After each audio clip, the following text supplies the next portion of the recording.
I was thinking what to say to you. The legal fraternity.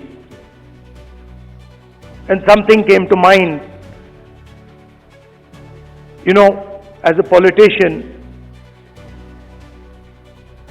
largest chunk of our job is meeting other politicians. And when you meet a politician,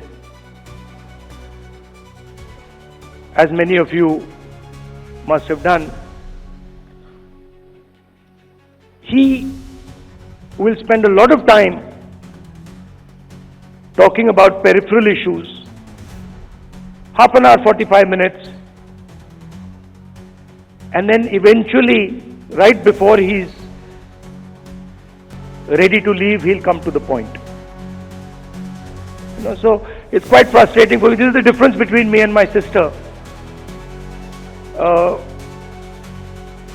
She has much more patience on this front, so she'll listen, you know, for half an hour, 45 minutes. And I'm thinking, okay, listen, you've come here to tell me something. You know, cut out the suspense. Tell me why you've come. And this sometimes comes as a shock to us politicians. Because also there's another thing going on.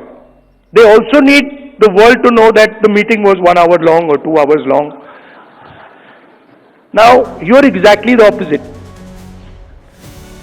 So, your time is expensive, unlike ours. So you come in and you instantly say what you have to say.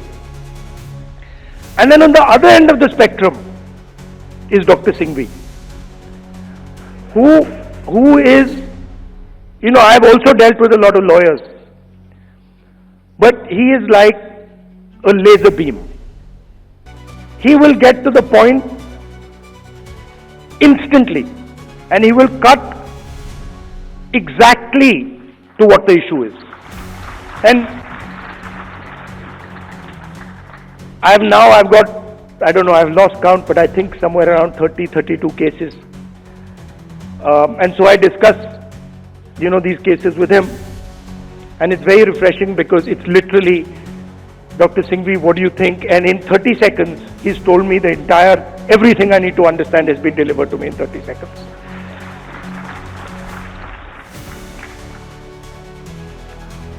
Now, it's important that you know who you are. You know, in our tradition, in the Eastern tradition, religious tradition, spiritual tradition, what is important is that you understand who you are. In the Western tradition, it's important that you understand everything around you. But in our tradition, it's important that you understand the self and you understand yourself and your own structure. So it's important that you know who you are. First of all, the Congress party,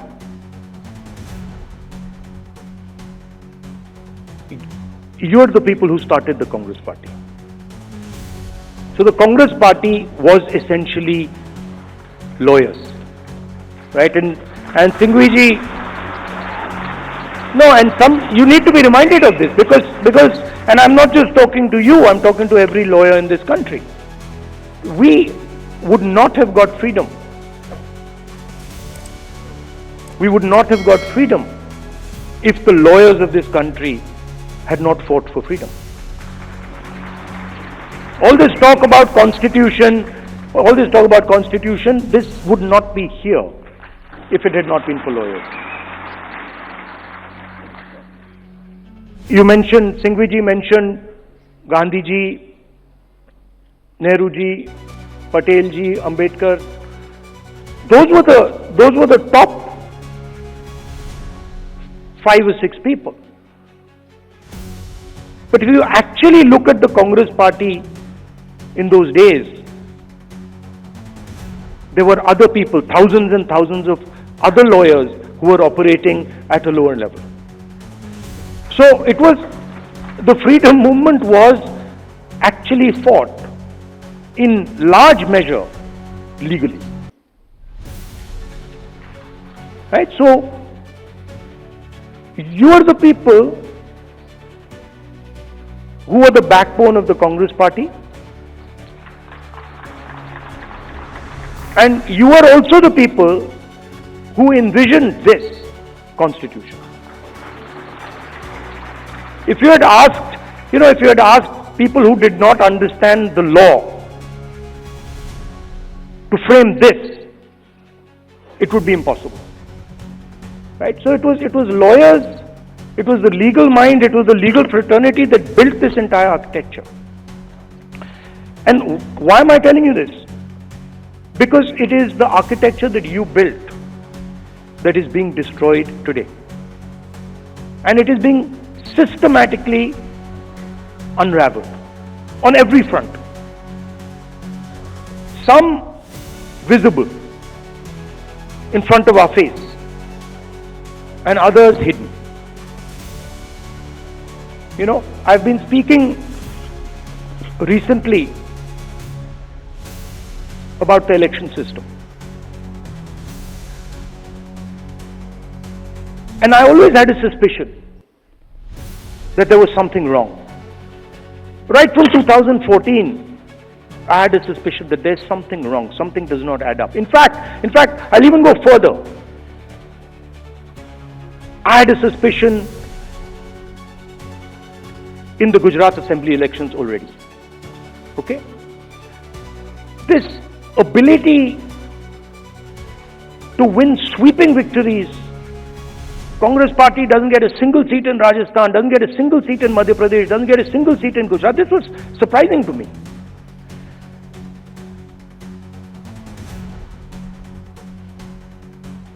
And it went on for some time. There was a conversation, but I could never speak because there was no proof. So whenever we spoke, people said, well, where's the proof? And then something happened in Maharashtra, where in the Vidhan Sabha we won the election, hands down. In the Lok Sabha we won the election, hands down. And then 4 months later, we didn't just lose, we were obliterated. 3 formidable parties suddenly just evaporated. And that's when I thought that this just cannot be. And so we started right then to look seriously for electoral malpractice.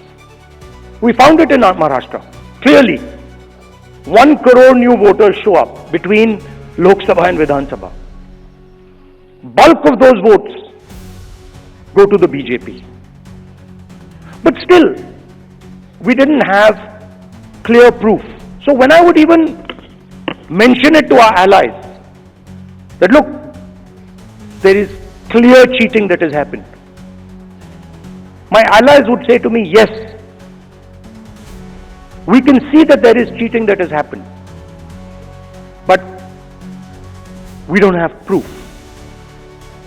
And now, I say with absolutely no doubt that we have proof. And we have such proof that will show the whole country that the institution of the Election Commission does not exist, that it has disappeared. It has taken us 6 months of non-stop work to find this proof. Why? Because the Election Commission does not give us electronic versions of the voter list. It gives us paper versions, and you'll be shocked to know, as I was, that when they give booth-wise paper versions of the voting list, that document cannot be scanned, it cannot be copied. Meaning you put it into a scanner, nothing comes out. Why would the Election Commission scan protect, copy protect the voter list? Now, you'll be shocked at the amount of detail we've gone into. And you will see, with no doubt, zero doubt, how a Lok Sabha election is stolen.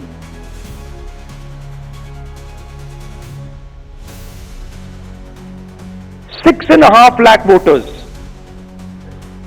vote, and 1.5 lakh of those voters are fake.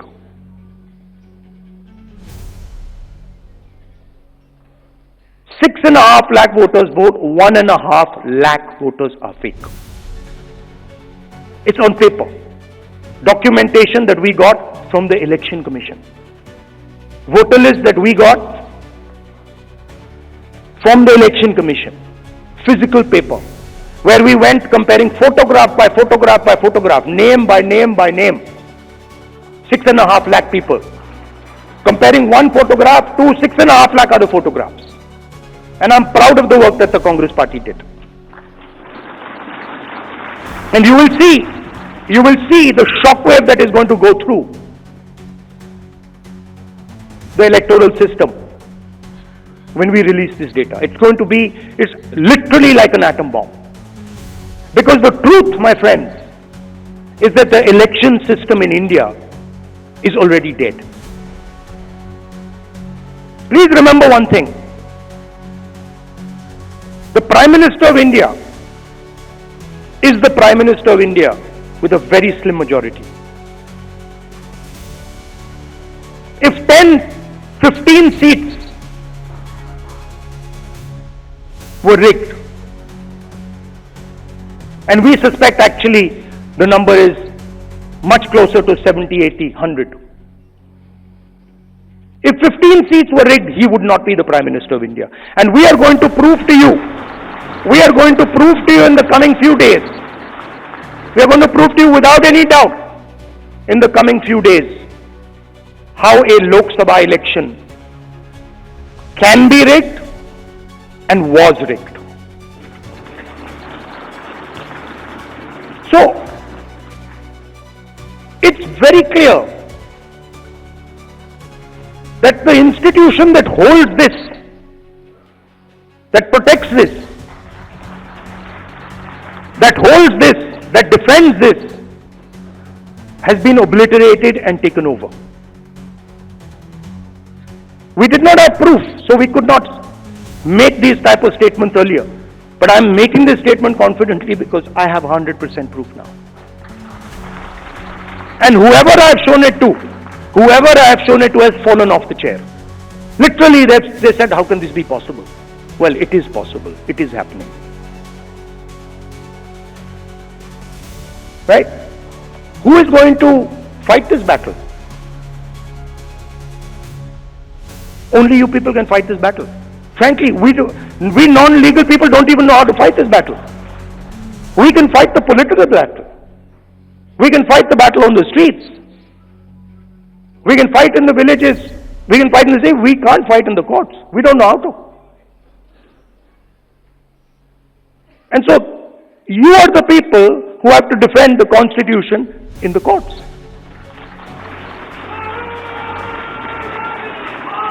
You know, I had a document. We had a document some years back on the Rafale deal. Randeep is looking at me. Document that said clearly, black and white, that the Prime Minister office and the NSA have interfered in the Rafale deal and damaged the Rafale deal. This document itself would have brought down any government in any country of the world.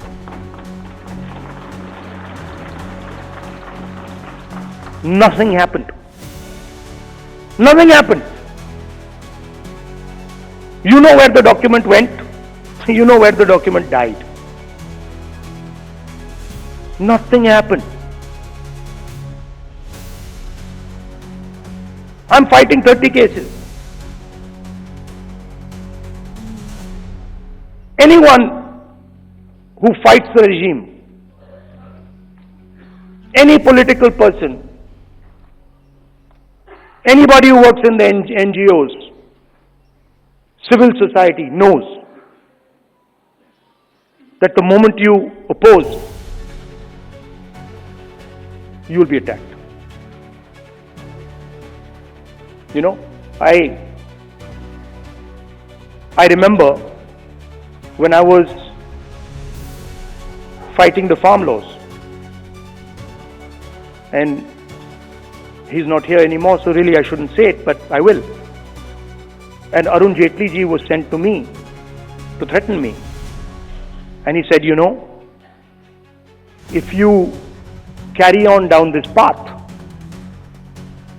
opposing the government, fighting us on the farm laws, we will have to act against you. I looked at him and said, I don't think you know who you're talking to. I don't think you have an idea who you're talking to. Because we are Congress people. We're not cowards. We're not going to bend. The British couldn't bend us. The superpower couldn't bend us. Who the hell are you?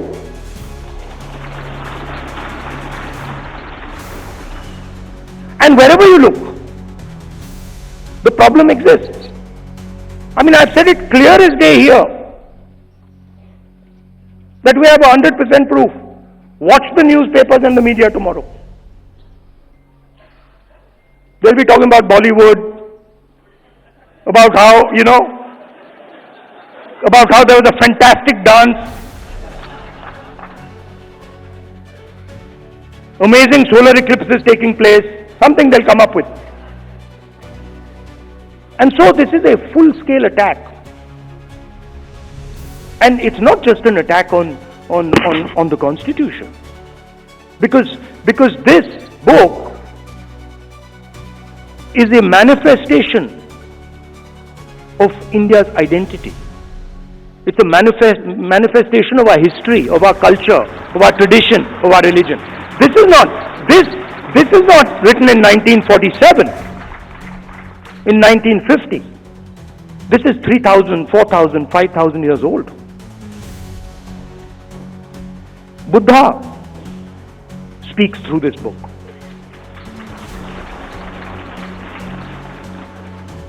Narayana Guru, Basavana, Ambedkar, Periyar, everybody who's been anybody in this country.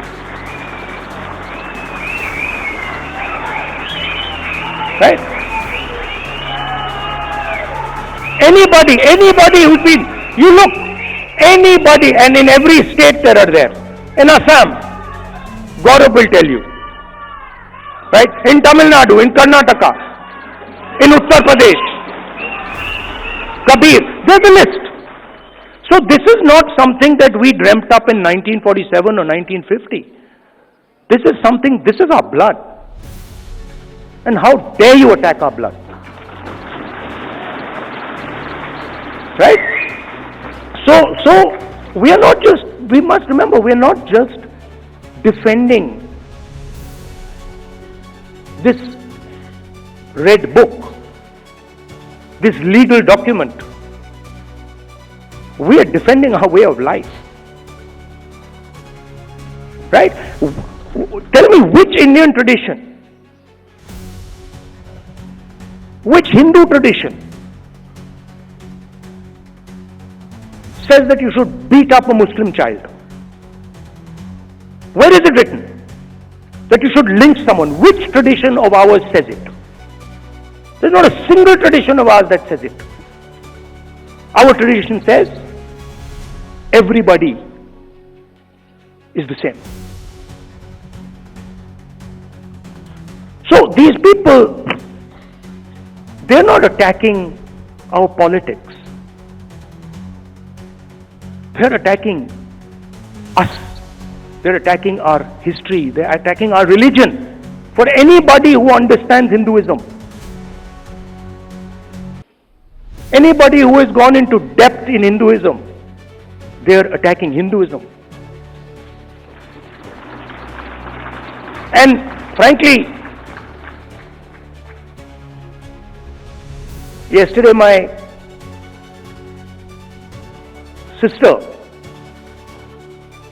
said to me, now personal बात है तो बोलनी नहीं चाहिए, मैं बोल देता हूं, नहीं माफ करूंगा. She said to me, Rahul, you realize that you're playing with fire. And I said, yeah, Priyanka, I am playing with fire. I will continue to play with fire. I'm not scared of playing with fire.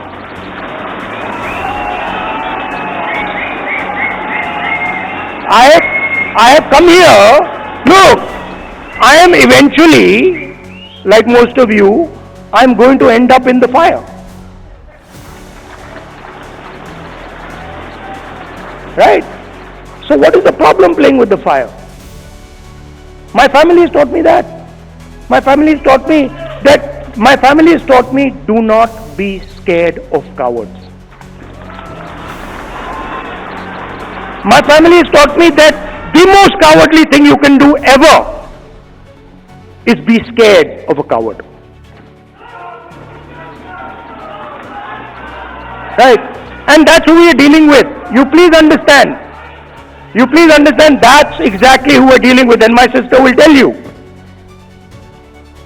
Someday she'll also give a open-hearted speech and she'll tell you exactly the extent to which the ruling ideology is based in cowardice.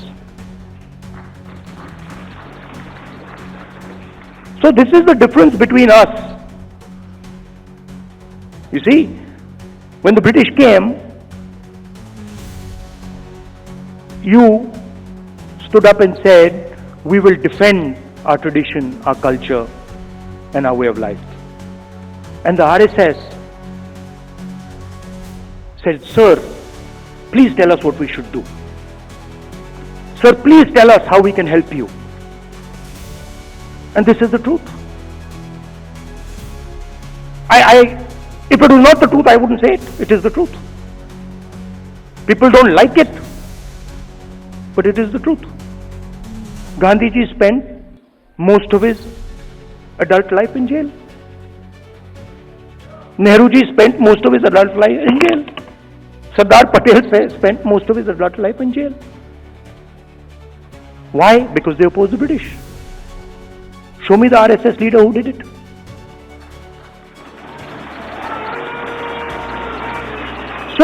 So they fear the Congress. The true Congress. You see, they fear the true Congress. And every single one of you have the true Congress inside you. What is the Congress? I'll tell you what the Congress is. What is the Congress? The Congress is, a famous American general, General Patton, who fought in World War II, was asked, what is the difference between a hero and a coward? What do you think his answer was? He says 5 minutes. He says the hero waits 5 minutes and the coward runs away.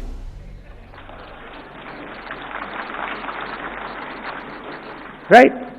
So the Congress is just simply bravery. It's just bravery. When somebody comes in front of you, says something to you that you don't agree with, and you have the courage to stand up and say, sorry, I don't agree with it, I will not accept it. That's the Congress. Up now, there's another element. You can be courageous and be wrong. So then there is the element of truth. Courage without truth doesn't mean anything. We are going to be courageous, but we are always going to be defending the truth, not defending some lie.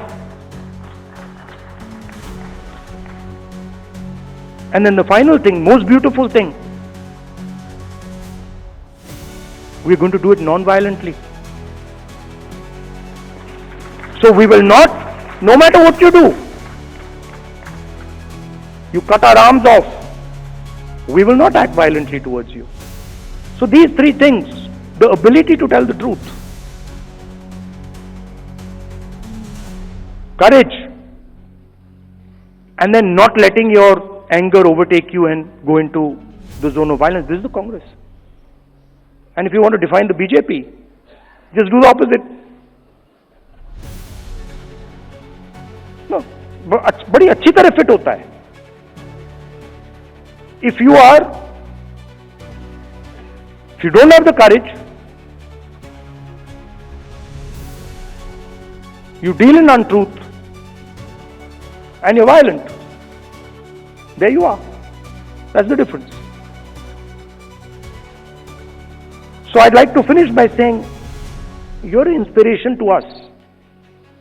I mean, I know when I am navigating, when I am in the cases, you know, आप मुझे politically कहीं भी डाल दो मैं navigate कर जाऊंगा, but court में मैं नहीं जानता क्या करना है. मुझे कहते हैं, चीमा जी बैठे मुझे कहते हैं भैया ये बोल मत देना. अभी भी देख रहे हैं, he's looking in my direction and saying ये कुछ मतलब उल्टा सीधा, right?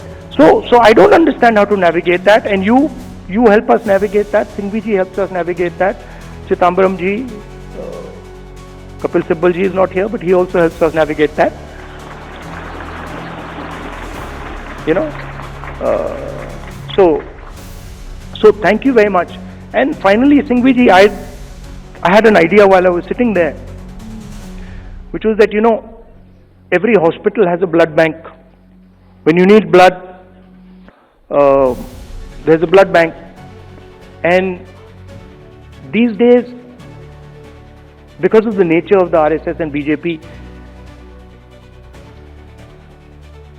legal time has become like blood, right? Many people need this. For the Congress people, it's easy. You know, Sukhuji needs legal services. Singhvi ji, all the top people are there. I need legal services. I can pick up the phone and call Singhvi ji, Chima ji, Chidambaram ji, possibly even Kapil Sibal ji. Right? And of course, Tankha ji. But everybody can't do this. You know, some Congress worker somewhere, he can't do this. Or if you're not Congress, somebody who's being attacked, civil service person being attacked, can't do this. So my suggestion to you is, build a legal time bank. Get your thousands of lawyers to say, listen, we commit X amount of time to defend the Indian Constitution, and anybody who wants access to that time can come. ये मैं जानता हूँ आप करते हो, पर इसको आप सिस्टमैटिकली कीजिए. ये आप इनफॉर्मली करते हो, बहुत अच्छी तरह करते हो, but इसको आप फॉर्मली कीजिए. That everybody knows that if I need legal time, I'm being attacked. Maybe I'm in Manipur, you know, maybe I'm in Chhattisgarh. I need legal time. There is the Congress legal department that I can turn to, and they will give me this 21st century blood